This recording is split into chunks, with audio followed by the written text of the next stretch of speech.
Hi, my name is Shaylin Zimmerman.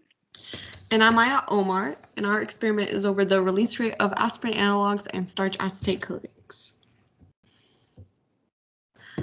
The standard aspirin synthesis uses acetic anhydride. In this experiment, we will be substituting the acetic anhydride for phthalic anhydride and benzoic anhydride to make aspirin analogs, and we will be comparing those aspirin analogs to see how it affects the release rate, as well as we will be experimenting with how novel coatings, starch acetate coatings, compared to what is commonly sold enteric coatings, such as HPMC. Some background on aspirin is that aspirin is a blood-thinning drug, so it's commonly used for heart and other inflammation issues. And it was derived in 1853 by a French chemist named Charles Gerhardt. And then it was produced by Bayer in 1899. And uncoated aspirin is also sold. So coated aspirin and uncoated aspirin are commercially sold. But uncoated aspirin is believed to cause bleeding and ulcers when it's used chronically. So some scientists believe that having a coating could help minimize that issue. So our first aim is to compare the different aspirin analogs, how the different acetic anhydride substitutes affect the release rate. And then we also aim to demonstrate how a natural coating combines biocompatibility and a modified release rate of a drug.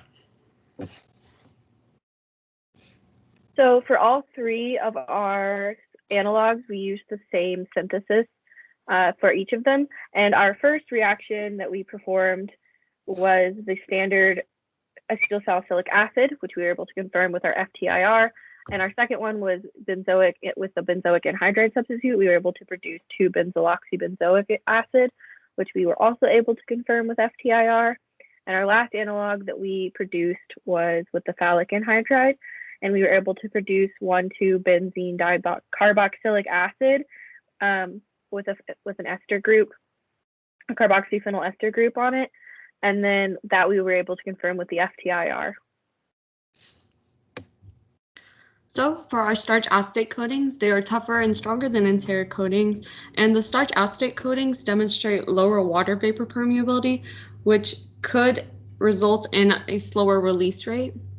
So for the starch acetate coatings, we're going to be using 3 different starches: potato starch, cornstarch, and tapioca starch. And the 3 starches vary in amylose and amylopectin.